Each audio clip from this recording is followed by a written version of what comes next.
Welcome, my constant reader friends. I'm Tad, and this is Tad Reads Books and Stuff. Well, today I'm just going to do a quick overview of where my reading stands so far in June, and then we're going to get into my discussion of Elric of MELNIBONE. Elric of MELNIBONE. Elric of MELNIBONE. Elric of MELNIBONE.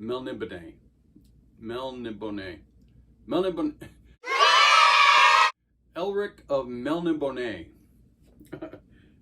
Not easy to say for me for some reason. All right, so first off, Hyperion by Dan Simmons.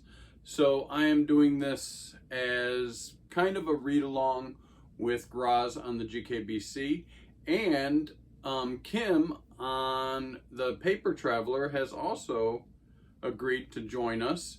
What we're going to do is just, discuss what our feelings of Hyperion at the end of the month when we're done. I started reading this already. I'm already on to page 177. Really enjoying it so far, just a little hint. But we've got till the end of the month to finish this. So that's where I am with Hyperion and the read along. Also, you can check out my video on this, Thirsty Mermaids by Kat Lee. Releasing the next video in the series of the Marvelous Team Up. Man, I cannot talk today. The Marvelous Team Up with Graz on the GKBC, and our continuation of graphic novels and comic books. We are on part 1. We already did the intro. Now we're on part 1 of Thirsty Mermaids. Please check out that video. I'll put a link, of course, to all these channels, Kim's The Paper Traveler, as well as Graz on the GKBC. All right, so I finished Michael Moorcock's Elric of MELNIBONE. This is the Elric Saga Volume 1, and this was published by Saga Press not too long ago, February 2022. There is 752 pages in this book if you count everything. The index at the end, there's of course, a foreword by Neil Gaiman, my favorite author in the whole entire world. Does a foreword. It's actually like a little short story that goes nowhere and does nothing. Yeah, okay. Anyways, Graz, you're gonna laugh at that. I know you pick on me about my feelings for Neil Gaiman, but anyways, he touches everything apparently. Anything that's European, of course. Anyway, stop, Ted. Okay. Oh my goodness. On Goodreads, this book is a 4.08, which is pretty good. I'll tell you right off, I gave it 5 stars. I loved it. We're going to talk about that a little bit. I'm not going to go into in-depth talking about each individual book or story that is comprised in this volume 1. I want you to kind of discover it yourself. I will talk a little bit about it, but I really want to talk about Elric as a whole, the series as a whole. So if you're not familiar with Michael Moorcock has written over 100 books. He's published over 150 short stories. He does publish under different names. He has. You can look that up. There's several. And he does everything. I mean, he does every genre. He does fiction, nonfiction. He writes songs, lyrics. He's a musician. Really cool. Just real quick, he has relations with the band Hawkwind, if you're familiar with them, and Blue Oyster Cult, to name a few. There's even several others, but he's contributed to lyrics and as well as playing with these bands live on stage. He plays guitar, banjo, even on one of the songs he plays the harmonica. Really great guy. He's 83 years old. He's still alive, yes. But let's talk about this. So this comprises 4 stories. They're calling them books. Book 1 is Elric of MELNIBONE. Originally, that story was published in 1972. But what you're going to see is in the Elric Sagas, the plethora of stories, novels, novellas that he's written about Elric, they're all over the place. He didn't write them in chronological order, which a lot of authors don't do. That's fine. But he did eventually make an effort to kind of bring the stories into some form of chronological order. He did that through publishing of larger books, which comprised some of the shorter stories and novellas into a book form, if you can follow. So Elric of MELNIBONE, Jesus, was published in 1972. Then in this novel, they're trying to put it in chronological order, is The Fortress of the Pearl. That book was actually wasn't published till 1989. But what it was meant to do was to, bridge the gap between Elric of MELNIBONE. I'm going to say it twice every time. I know it. And The Sailor of the Seas of Fate, which is the 3rd book in this. So The Sailor of the Seas of Fate was actually, that book was published in 1976, and that started the, what's it called? Tanlorn, series of stories. And this is more on Elric's viewpoint of those stories. Yeah, it's a little convoluted, a little confusing. So The Fortress of the Pearl bridges that gap between those two. Then the last one in here is book 4, is The Weird of the White Wolf. And of course, the White Wolf is kind of a nickname of Elric, since he is an albino. He, as you can see in the picture here, very, very white skin, very white hair, and red eyes. They describe him as quite tall and skinny, almost elvish looking.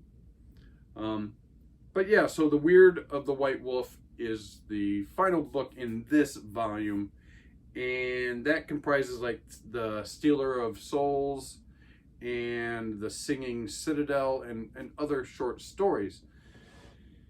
Again, it's kind of convoluted because in these stories, Saga Press tries to put it in some type of chronological order, but it's difficult because these stories and novellas and novels have been printed and reprinted many, many times, often edited, sometimes quite heavily, where they've taken out parts and then put in parts and tried to blend 2 stories or 3 stories together to make a 4th story or a book. So if you are an aficionado of Michael Moorcock, and specifically the Elric of MELNIBONE, then you probably know a lot more about it than me. I have read some Michael Moorcock before, kind of hit or miss for me. I mean, really love some things and not so much, but I've never read Elric until now. And I just gotta say, I freaking loved it. I am a fan of more traditional or classic fantasy. If you watch some of my videos, about First Law trilogy and Joe Abercrombie, you'll see that I don't know. I do like a good classic fantasy story, and that's what this is. I fell in love with this right when I first started reading it. I had started reading Hyperion and was loving that and thought, wow, I'm just going to breeze through Hyperion. I've got a month. Let me, start reading Elric. And then I couldn't put Elric down. It's very lyrical to me. It's almost like a music or poetry. And then when I did some research on Michael Moorcock and found out that he was a musician, then it kind of all, made a little bit more sense to me.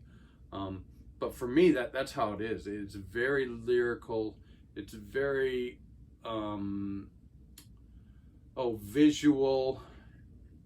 It's easy to read, I think, even though he does make an effort, I think, to use some kind of archaic type languages. But it's not inaccessible. I do have friends who just, for whatever reason, can't get into Tolkien because, he was a linguist and they just can't read. They say, oh, that's old style writing. I can't read, whatever. This is that a little bit, but not, I don't think as much. I think it's a little bit more accessible. It took me a while to read this. I think because when I started reading Tolkien, I loved it so much, and then I went on to read some other fantasy of the time period that I didn't dig until I found Terry Brooks, and then I tried to read some others and I didn't dig. Really what got me was reading Macmorn recently. Robert E. Howard kind of brought me back to my love of older classic fantasy in his writing style, and it gave me the impetus to start reading this. I've started collecting this. I do have volume 2, Stormbringer.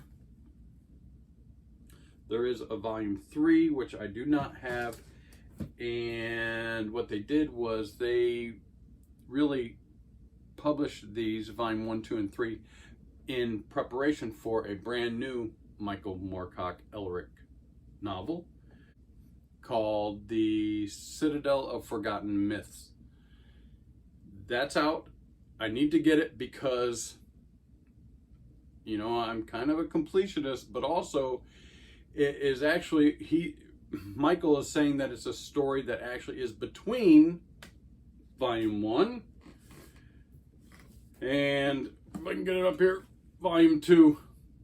So I'm going to have to get volume 3 and that one because I have to read that one next before I go on to Stormbringer. It's just me. That's how I am. But anyways, so now there's 4 books in this series by Saga Press, and I think they're wonderful. You can't beat a good little map inside, even though Elric kind of travels between worlds, so the map isn't, all that important. I didn't find it. But anyways, there's some artwork in here that's pretty cool.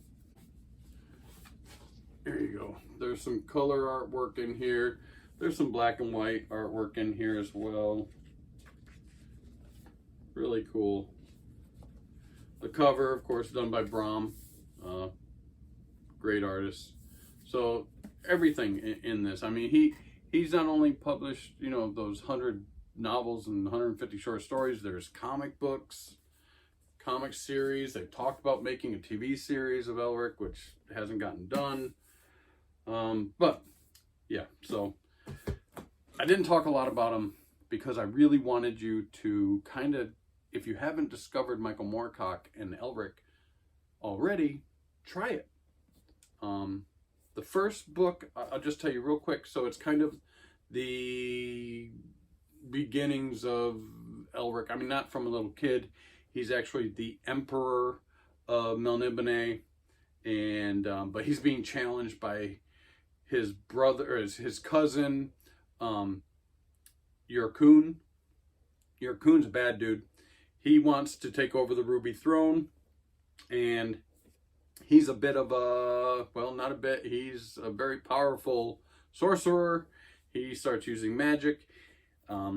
Unfortunately, Yyrkoon, not only being Elric's cousin, he's also the brother of Elric's love of his life, Cimmeril. And they fight. They're trying to get this all-powerful sword called Stormbringer. Of course, book 2, volume 2, Stormbringer. Stormbringer is the stealer of souls and is kind of alive. Sometimes just has to do some killing to re-energize himself, but it also re-energizes Elric. Again, I don't want to go into too much into it because I really want you to find it for yourself. It's one of the best things I've read in a while. It's excited me to get back reading again. I was in a slump.